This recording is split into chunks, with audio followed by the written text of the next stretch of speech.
එක්තරා පන්ති කාමරයක චිත්‍ර නැටුම් හා සංගීතය හදාරන සිසුන් අතර අනුපාතය 5ට 3ට 4කි.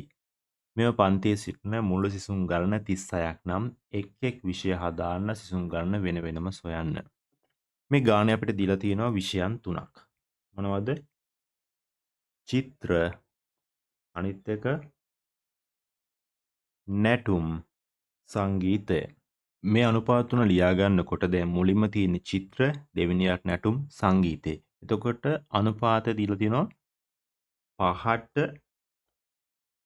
3ට 4යි කියලා දීලා තියෙනවා. මේක තමයි අපිට දීලා තියෙන අනුපාතය. එතකොට 5ට 3ට 4යි. ඕක අනුපාතය. එතකොට මේ අනුපාතය ලියා ගන්නකොටත් ඔයාලා හොඳින් මතක තියාගන්න චිත්‍ර නැටුම් සංගීතය කියන පිළිවෙලට දීලා තියෙනවා. ඒ අනුපාතය 5ට 3 4 කියලා දීලා තියෙන තේ පිළිවෙලට වෙන නිසා මේක කලවම් කරගන්න එපා. නිසා ඒ අදාළ ආයිතම දීලා තියෙනවා. ඊට අදාළ අනුපාතයත් ඒ පිළිවෙලටම තමයි තියෙන්නේ. ඒක හොඳට මතක තියාගන්න. හරි. ඊළඟට අපිට කියනවා මේ පන්තියේ ඉන්න මුළු සිසුන් සංඛ්‍යාව 36යි කියලා කියනවා. එතකොට දැන් මේ අනුපාතයෙන් පෙන්වන්නේ මේ එක් එක් විෂය හදාන ප්‍රමාණයද? නැහැ. මේ අනුපාතයෙන් පෙන්වන්නේ දැන් අපි පන්ති ඉන්න මුළු සිසුන් සංඛ්‍යාව 36යි කියලා ගත්තොත් එහෙම මේ මුළු ඉන්න 36 සංඛ්‍යාව මේ විෂයන් අතර බෙදිලා ගිහිල්ලා තියෙන ආකාරය තමයි පෙන්වන්නේ. ඒ කියන්නේ මේ 36 කියන සංඛ්‍යාව එක් එක් විෂයන් අතර බෙදිලා ගිහිල්ලා තියෙන ආකාරය සංසන්දනාත්මකව වෙනස්කම තමයි පෙන්වන්නේ. එතකොට චිත්‍ර කොටස් 5ක් නම් නැටුම් කොටස් 3ක් නම් සංගීතයේ කොටස් 4ක් වශයෙන් තමයි බෙදලා ගිහිල්ලා තියෙන්නේ. කොයි ප්‍රමාණයද?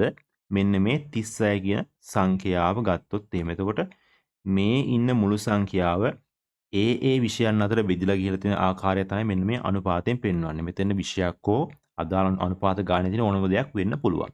එතකොට මේ ගාන හදනකොට අපි මුලින්ම කරන්න ඕනේ මේ අනුපාතයේ දීලා තියෙන සංඛ්‍යා ටික අපි එකතු කර ගන්න ඕනේ. මෙතන තියෙන්නේ මොකද්ද? 5 3 4. 5යි 3යි කීයද? 8යි. 8යි 4යි කීයද? 12යි.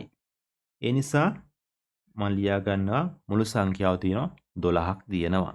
එතකොට චිත්‍ර ගත්තොත් එහෙමනම් 12න් 5ක් ඉන්නවා චිත්‍ර. නැටුම් ගත්තොත් එහෙම මුළු සංඛ්‍යාව 12ක 12න් 3ක් ඉන්නවා.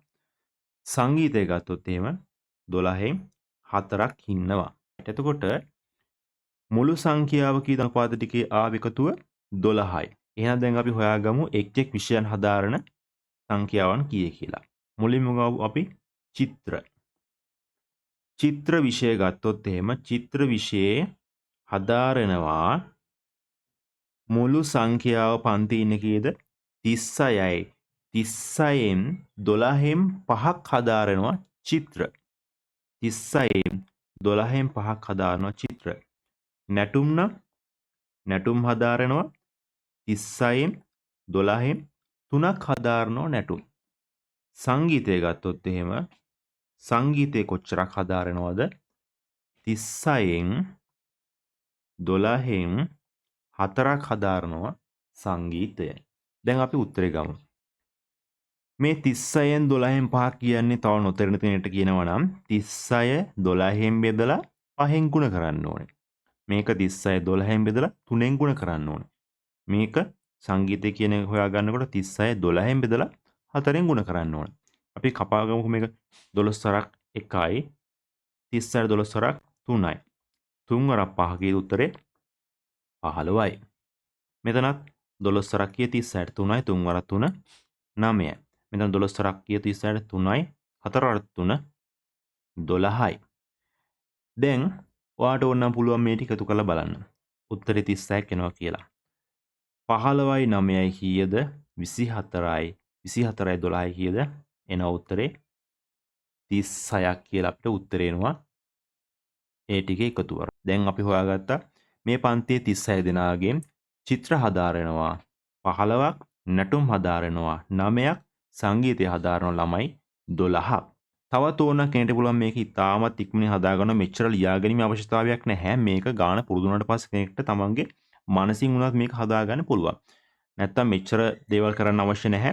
කෙලින්ම ඔයාලට පුළුවන් මොකද්ද 36 ඕනනම් පුළුවන් 36 කියන සංඛ්‍යාව අරගෙන 36 බෙදනවා අපි මුලින්ම 12න්. 36 මුලින්ම 12න් බෙදා ගන්නවා.